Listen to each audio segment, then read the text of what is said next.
Banished from the international stage for many years, South Africa has a place apart in Africa. Since the end of apartheid in June 1991, a new society has emerged, based on the reconciliation of its inhabitants. Lying close to the Tropic of Capricorn, bathed by the Indian and Atlantic Oceans, South Africa is appreciated for its climatic diversity.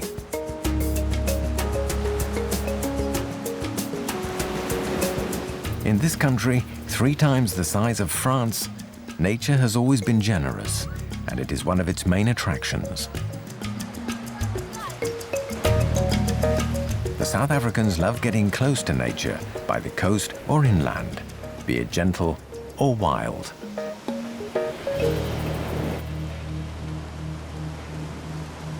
We are taking you to a region still preserved from mass tourism to the ancestral lands of the Zulus, the province of KwaZulu-Natal. The Zulu people ruled here for hundreds of years until the Europeans arrived. On the edge of the Indian Ocean, KwaZulu-Natal has many parks and game reserves.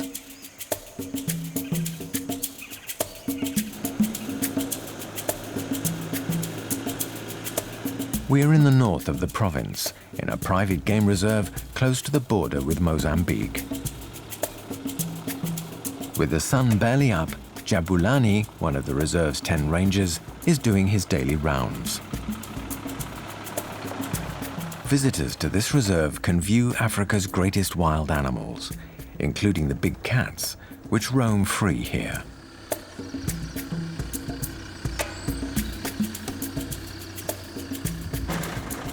Every day, Jabulani has to make sure the reserve is safe for tourists.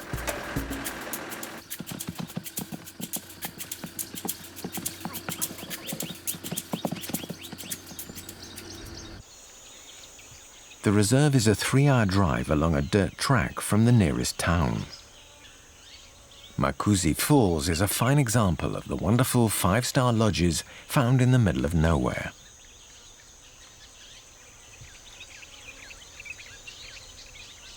The manager, Nicholas van der Merwe, is keen to strike the right balance between nature and his guests' comfort. Makuzi Falls, of course, has got a big 5 animals on the property, and so it's very important to have these animals here, as people internationally will come to Makuzi Falls to view these animals.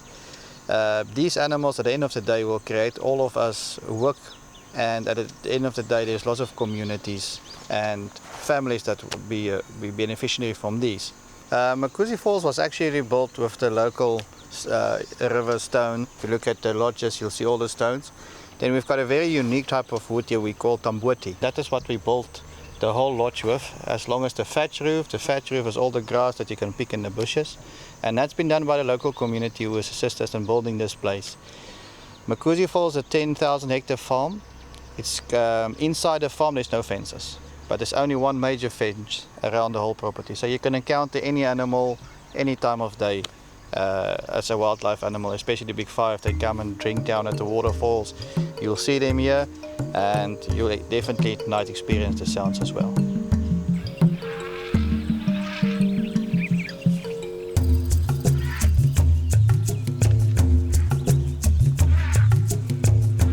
Visitors only spend a few days in these private game reserves, as they are by no means cheap. But during their brief stay, they are guaranteed to see Africa's big 5: the elephant, the lion, the buffalo, the leopard, and the rhinoceros.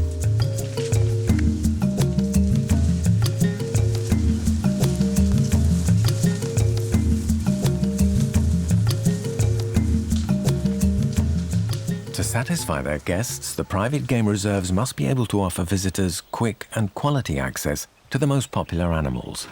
And for this, they need to invest in quantity. However, the animals are expensive. A rhinoceros or a lion can be bought for about 25,000 euros. But some rare species can cost as much as 100,000 euros. It is therefore imperative to take good care of the animals and to keep them safe from harm. Well, as you can see here, I'm just checking the fence. Look like there will be somebody else who been here trying to get in here, but unfortunately not, because there are some anti-poaching unity, which is patrolling around here, making sure that there's nobody coming inside here to steal the animals. The reason why we always having the rifles in the hand, because we just for a safety, because here we got some dangerous animals like lions, elephants, and buffaloes, as well as the leopard. So you have to make sure that you keep your rifle in your hand, because we also, as I said, just taking the people outside here. So it's just the safeness. Not just anybody can become a ranger. Some applicants are former poachers who have an intimate knowledge of the environment. But wherever they come from, they must understand and be able to predict animal behavior. Apparently, applicants have to try to kill a charging lion or elephant with just one shot. It's a way of ensuring future rangers have the right reflexes should this happen when tourists are around.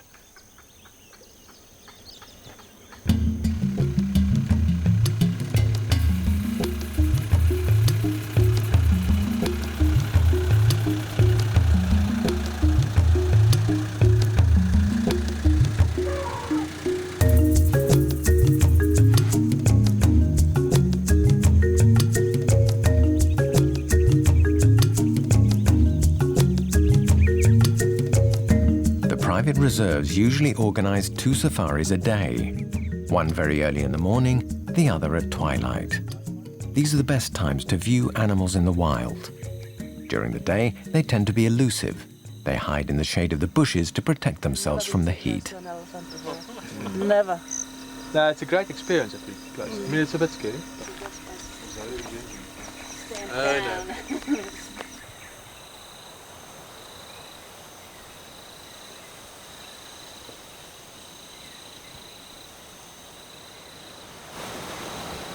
The province of KwaZulu-Natal is bordered on the east by the Indian Ocean.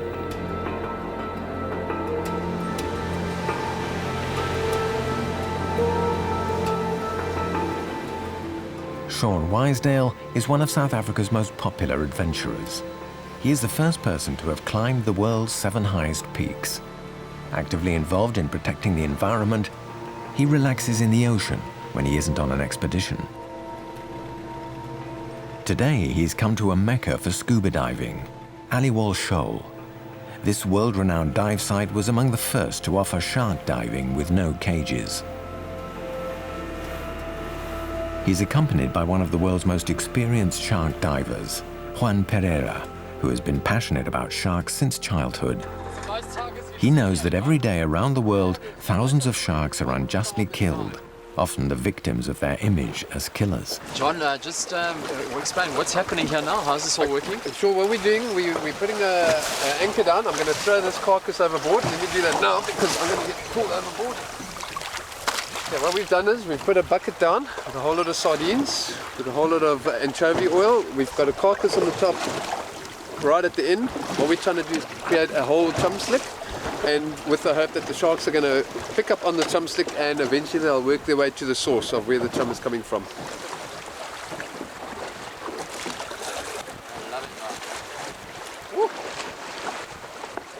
It hasn't taken long for the sharks to congregate just where Juan wanted them. There are about 30 enjoying the bait. Some are over 2 meters long. You don't get more infested than this, do you? Jump in.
public's fascination with sharks means increasing numbers of thrill seekers are flocking to the waters of KwaZulu-Natal. These discovery dives also bring in €2 million annually to the area's economy, so improving the local population's quality of life. It's a safe bet to say that such dives will continue, and so much the better if they're conducted according to the rules and with respect for the sharks.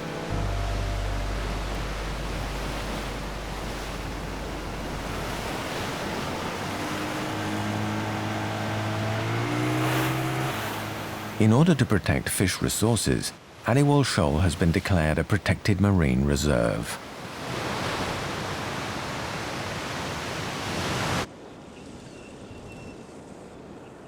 Heading north, a 300-kilometer journey, 100 of which are on dirt tracks, takes us to a huge beach. By driving along it, we get to Cozy Bay.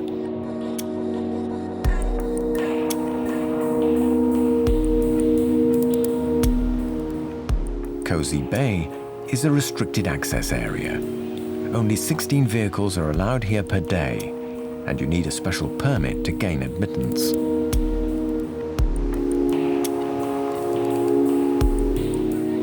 This is another earthly paradise. No hordes of tourists, safe bathing and diving.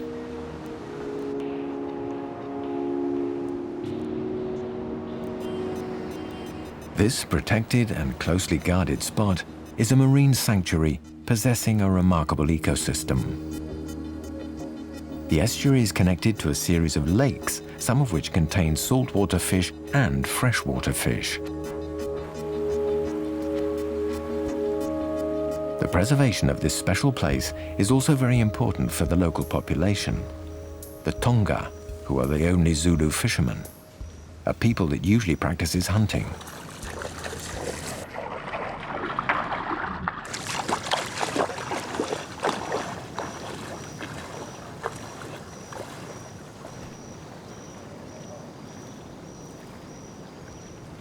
Ntetelelo is 22, and he has fished since childhood. A few months ago, he inherited the fishing traps that his father used to use. I'm a Zulu, a Tonga to be precise. I live here by the lake, and I've fished for years. According to tradition, if your father owns part of the lake with fishing traps that we call kraals, and if you're the eldest son of the family, you inherit your father's site and his kraals. We Tongas are a mixture of Shangans and Zulus. When they marry, their children are Tongas. We only live here on Cozy Bay, and there are very few of us.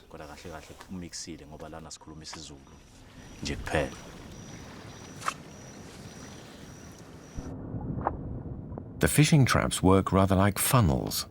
As the tide comes in, the fish are guided along these walls of branches towards a trap, where they can survive for several days. This technique means the fish is kept fresh. All the fisherman has to do is spear them when he chooses to.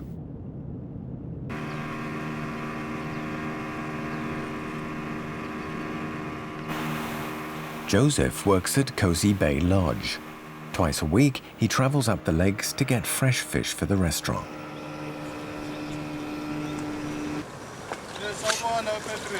Oh, yebo. Unjani? Ngiyaphila. Ngiyaphila nami. Kuhamba kanjani? Utholile la ufish? Ya, zikhona ezikho. Manje bengifuna ze 20 rand la. Angazi kodwa kuno 10 rand. Singakhona. Ya, bengifuna zelo for the 20 rand. Shothi ngizokunikeza 10 rand enye. Joseph always pays the fishermen a good price, as he knows this is one of the rare opportunities for them to earn cash and to support their families. In the course of the morning, Joseph only buys fish from 5 fishermen, so as not to interfere with the fundamental function of this ancestral practice, to provide food for local families. South Africa is one of too few African countries to have decided to protect its natural capital. To do this, the country has created many provincial and national parks. They are governed by rules and regulations and protected by laws. formerly two separate reserves, this is G.E.I.E Umfolozi Park. Together with the Yellowstone Park in the United States, it is the oldest protected area in the world. Here, over 100,000 hectares of heavily protected land are home to thousands of wild animals. At 73 years of age, Guy van Vuren is the most senior guide in the park. He knows it like the back of his hand.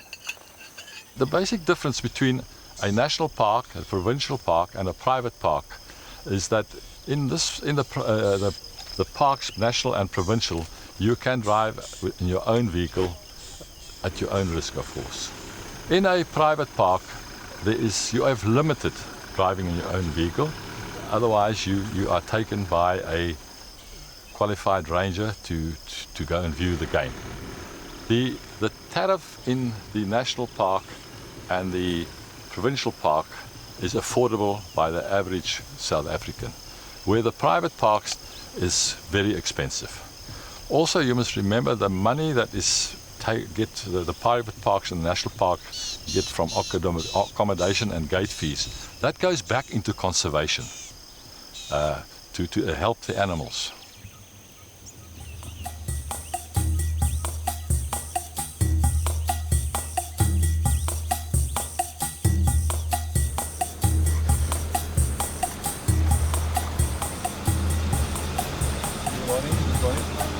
Nice, that 2 kilometers down the road on the left, it's a nice white rhino in the pan, right next to the road. Thank you very much. You have a lovely day, man. Yes. Bye-bye. The park is renowned for its successful efforts to save the rhino from extinction in the space of 40 years. There are now more than 1,000 white rhinos and 250 black rhinos here. This park is also contributing to the conservation of this species in the rest of Africa. Parks don't only play a role in wildlife conservation. Since the end of apartheid, since the tourists have returned, villages close to the parks have enjoyed new sources of revenue.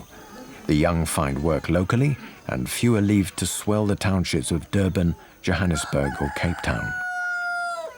Letcheni is one of these small family villages with a population of 30. It is 5 kilometers from G.E.I.E Park. Thulani Tusi was born here. He works for the park and often comes to visit his people. He is delighted his family is able to live the traditional way.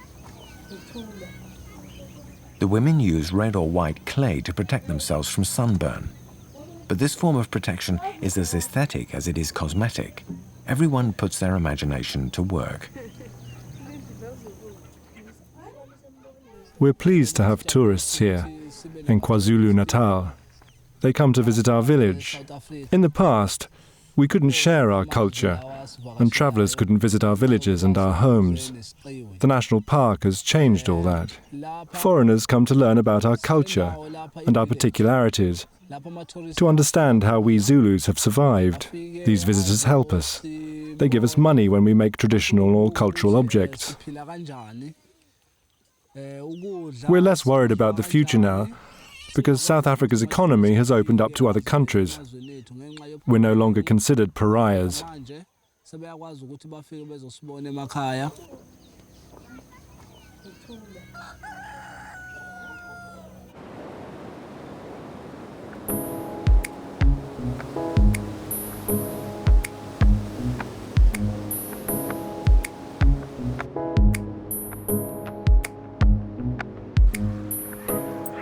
Before leaving KwaZulu-Natal, we wanted to observe its wildlife one last time.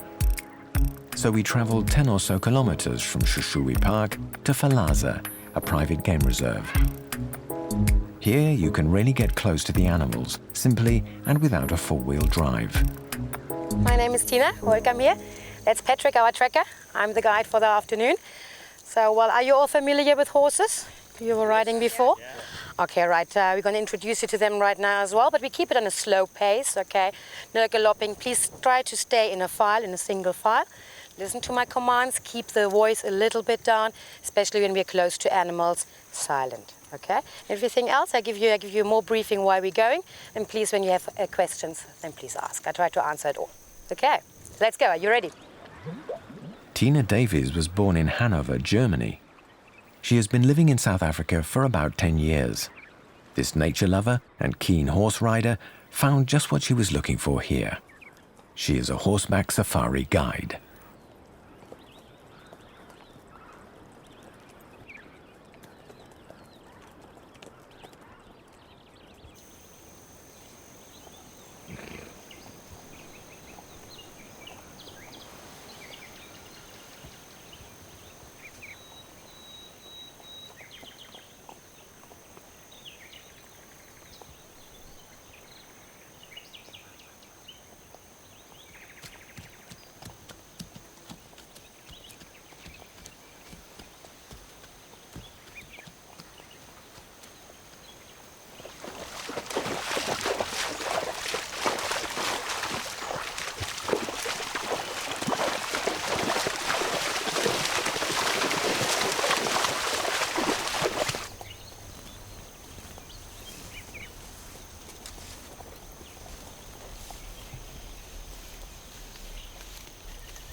Be a little bit quiet.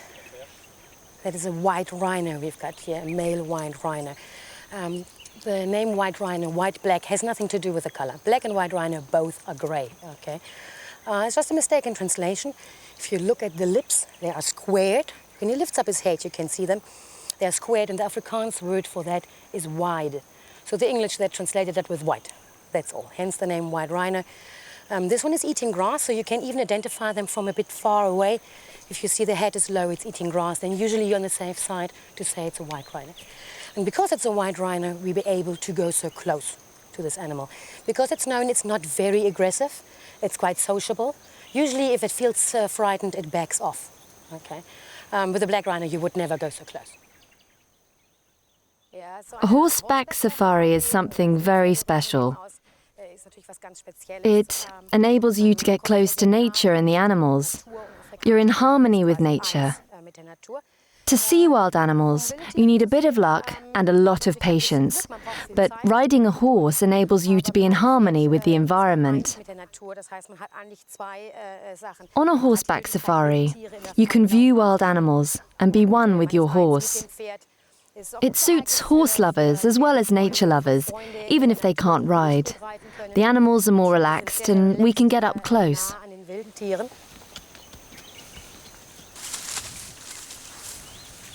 Immersing yourself in nature, adapting to its rhythm, and respecting the lives of wild animals. These principles are being increasingly applied in the natural parks. The thrill of a horseback safari adds to this harmony.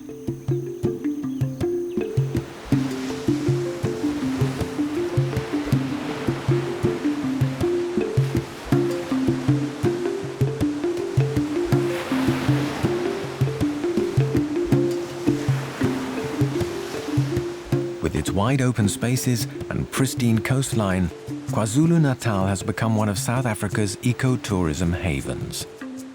Away from the carefree atmosphere of its beaches, visitors become the privileged witnesses of a well-preserved flora and fauna.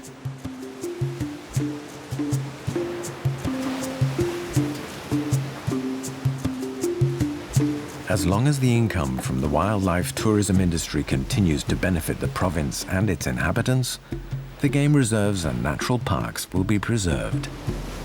An ecological commitment that Zululand is making every effort to perpetuate.